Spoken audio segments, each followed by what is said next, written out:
Hello, my name is Bone Daddy, and welcome to E.D. Lewis Reviews. Thank you, Bone Daddy, for that illustrious introduction. Hi, I'm E.D. Lewis, and as you already heard, this is E.D. Lewis Reviews. And today I'm doing something that I did kind of plan for it, then I kind of forgot about it, and I recently remembered and toiled, do I want to do this review or save it for some other time? No, it's the perfect time, and it keeps with somewhat of a tradition. I apologize for the way I sound, if I sound a little off. One, I just got home from work. Two, my sinuses and allergies are going crazy right now, so yeah, battling that. Love seasonal allergies. Anyway, so today I am doing a review on a book that I listened to, actually. This is a hard book to find, and I had seen this book actually once when I was a teenager, and you know, I wish I had gotten it. I wish I had picked it up and also kept a hold of it, but unfortunately I did neither. So this is a paperback from hell. I actually listened to this for another event. It is Halloween-a-thon. Actually, this weekend it's Jalloween-a-thon, so happy Jalloween-a-thon. If you're part of Halloween-a-thon, I'm sure you know what Jalloween-a-thon. Dedicated to Italian horror and giallo films. So today's review is on Halloween 3 Season of the Witch novelization written by Jack Martin, who also wrote the Halloween 2 novelization, which I actually reviewed last year. So I listened to this one on the 80s Slasher Librarian, channel, read by Joshua LaRue, who is an awesome narrator. He has lots of audiobooks. This actually, at the time that I was listening to this, it was during the transition period when he was pulling some old videos up and putting some updated versions up. So I was in the middle of this one, or I was getting close to the end of this one, and then it disappeared because I listened over the course of a couple days. Disappeared, but the new version was up, so I went ahead and finished it the last little bit.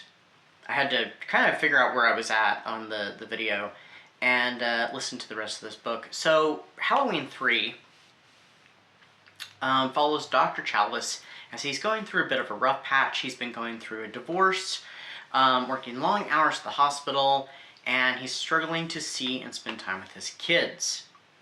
And things get even worse for him when a man stumbles into a garage, you know, one of those that, you know, does gas and also works on cars, late at night.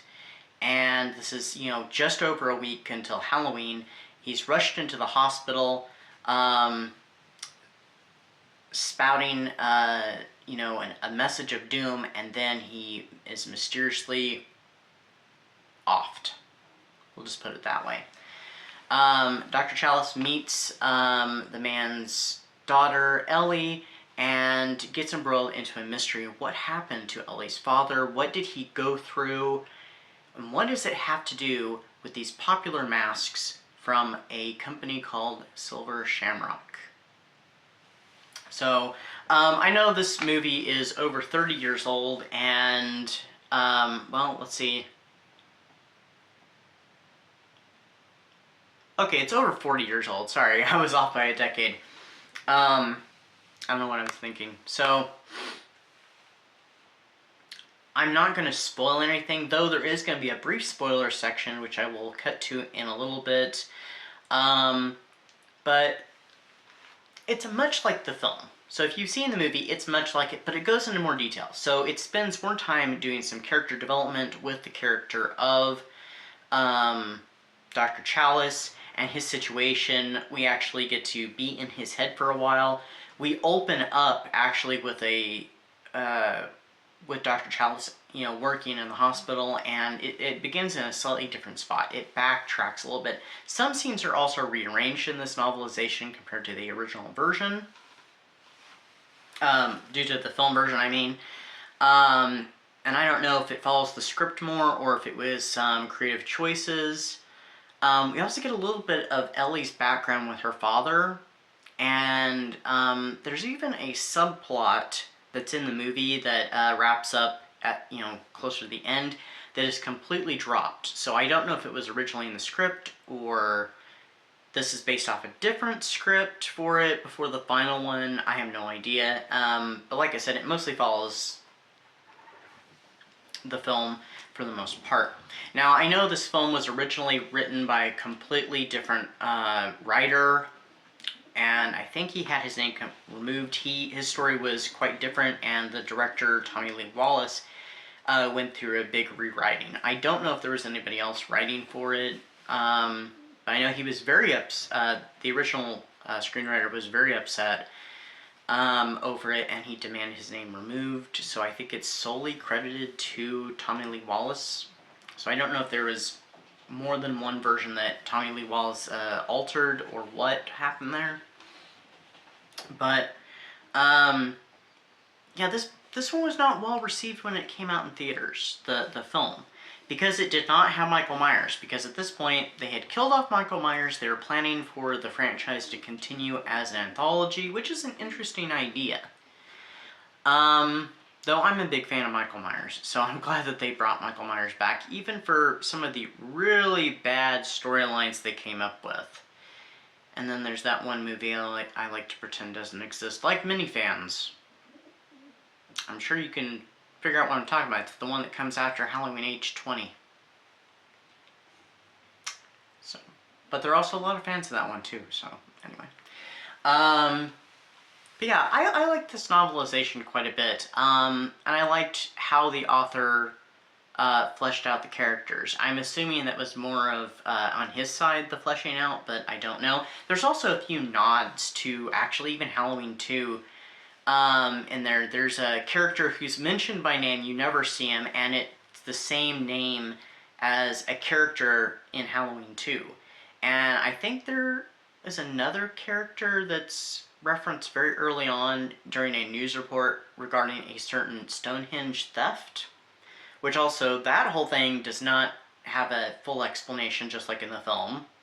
And there are some differences besides the rearranging it and the more character development, more background, and also kind of the big climax has a little bit of a, is skewed a little bit. Even the Marge section, I guess we're not going to do spoilers because these aren't really spoilers, because if you know what I'm talking about, then you know. If you don't, check out the movie. If you can find the book, check out the book. Check out Josh's audiobook of this. He does a great job. He adds sound effects. He does voices for the characters. He adds music. The Silver Shamrock music plays a lot in the movie. It plays a lot in the book. I particularly love the Silver Shamrock. That's something I always liked. I think this was actually the first Halloween movie I ever saw.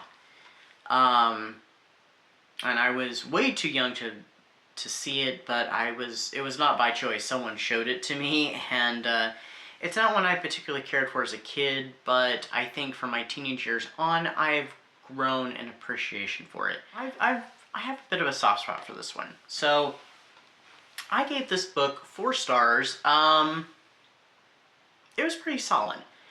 I think in some ways I might even like it better than the novelization for Halloween 2. I think the characters fit more with how they appear in the movie than in the Halloween 2 novelization. I think Jack Martin took maybe a little too much license with Halloween 2 with certain characters, but anyway.